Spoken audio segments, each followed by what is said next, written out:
Hafide Guam, welcome to another edition of Coffee with the Candidates. And with me today is Mr. Frank Blas Jr.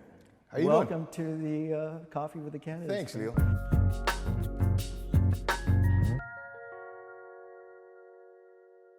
What have you been doing lately? Lately, running family business. My father and I started a business many years ago, an insurance brokerage and business consulting firm. And in his passing 4 years ago, I took over and now run the business with insurance and business consulting as well as personal development programs. All right, good to know. All right, so first question I'm going to start off with today, Frank, is obviously you've been a senator before, but why are you running again? We've got a lot of rebuilding to do here. And over the last couple of years and most especially the last few months, there are many things that have been happening on our island that I believe leaders could have taken a better handle of. And we need to do something. We need to do something quick. And I've decided to throw my hat in the ring to be able to help to provide and hopefully to provide some of that assistance. And we've got to restore. I run on a mantra of basically restoring trust, confidence, and belief in a better Guam. Because I believe in Guam. I believe in its people. And I also believe that what we're going through is something that should have been handled and taken care of more better than it is now. And we got to do something quick and we got to do something fast because if we don't, it's going to be very bleak. And I want to help to try to fix that, mitigate that, so that we can go back on track to building a better Guam. Okay.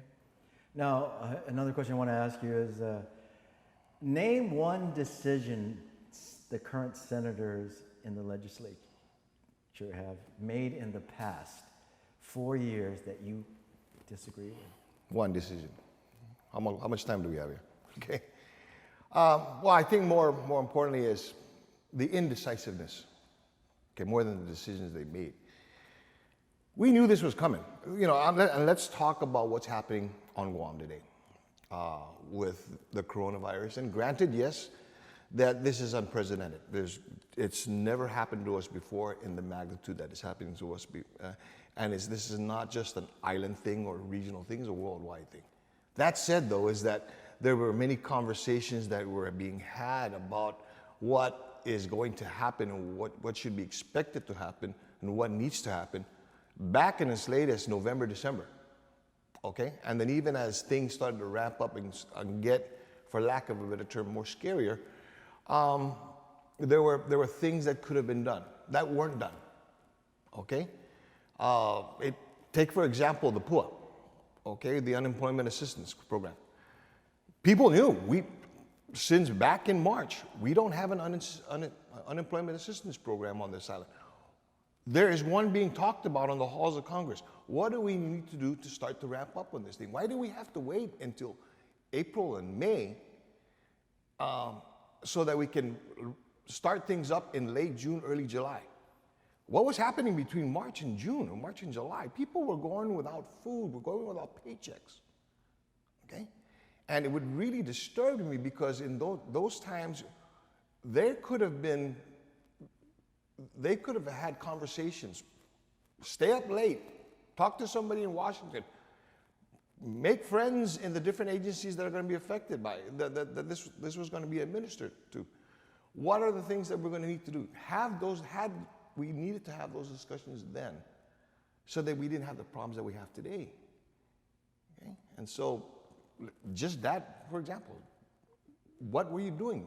You needed to get off your duff and move on things because people were relying, people were expecting this. They weren't asking for a handout, they were looking for a hand up. It's a big difference. Okay? Many people were suffering, they're still suffering. We put together a program called Feed the Need. It was a group of concerned citizens on this island, nonprofit, nobody gets paid for it, no government subsidies, nothing. We put it together because of daily the number of people that we were talking to, the number of people that we were seeing, that were just trying to make do. We're trying to get by. And we put that program together so that we can help them.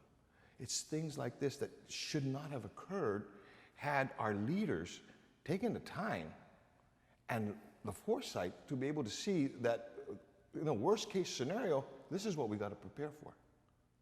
Okay? That's one of them. Okay. So you get elected this coming November, right? And what is going to be your first legislative initiative when you get in? Our first legislative initiative, first off, is what do we have? What do we have as a budget? Budget discussions are going on right now, and I'm a little leery at some of the numbers that they're coming out with. I think they're a little bit too ambitious. They need to be a little bit more conservative on this thing. So I think one of the very first things that we need to do is start to look at, okay, where are we today? Where are we, if it's January 4th or January 5th when the 36th Guam legislature comes to being, what are those figures today and what do we need to anticipate down the road? I think that we need to settle that down before we can look into, okay, what are the other things we need to do? What do we have in the kitty? What do we have in the purse before we need to be able to spend it on things that we need? Do we have the money to be able to purchase or to get the things that we need? Now, mind you, I said need, not want. We don't have that luxury anymore, and I don't think we're gonna have that luxury for quite some time. So that's one of the first things I want to look at. Okay, Frank, you're a former senator. You've been in the legislature before. If you again get elected this coming November, what committee would you like to chair, and why? I've never really thought about that. I think that because, first off, again, like I said, I run on the mantra of basic restoring trust, confidence, and belief. The legislature is supposed to be the people's body, okay? And there were many things that I experienced as a past legislator that I wasn't too comfortable with, especially when you're talking to the people, when you want to have a conversation with the people. First thought, okay, public hearings. Just in its definition, hear the public. There were many times that I was in the legislature sitting there in, for lack of a better term, the pulpit that you had there, and colleagues in this public hearing were preaching or were criticizing or ridiculing or just turning on individuals that wanted to come in to be able to talk about an idea that's being shared. Well, the first thing I want is, public hearings, hear the public, okay? You may not like what they're going to have to say, but they're going to have to say it. And this is the opportunity. That's one of the things I want to be able to help to restore back,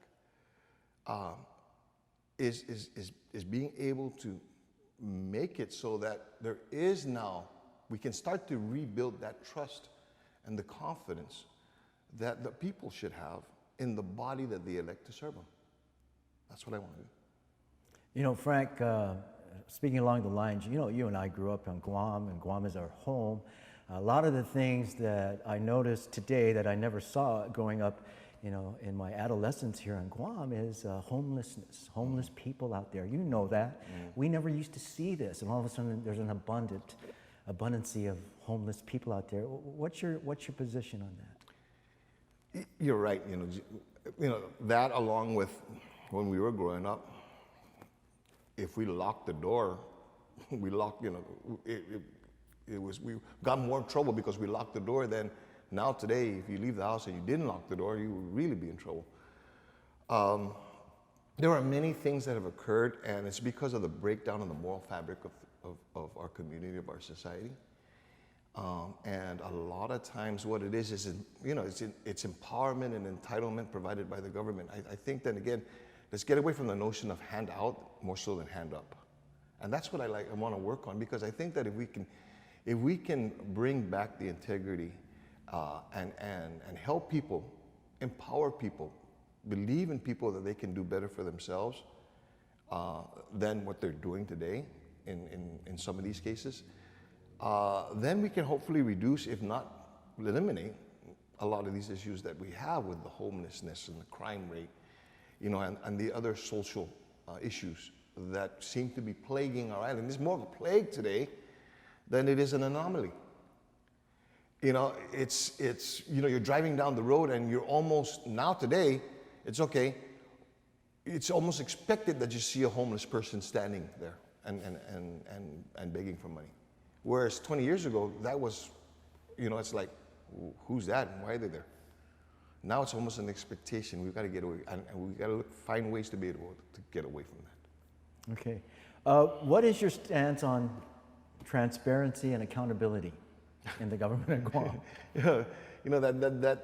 Those two words are basically tossed around a lot today, and it shouldn't be, because while it's something that you want to have, it's something that should be expected to have.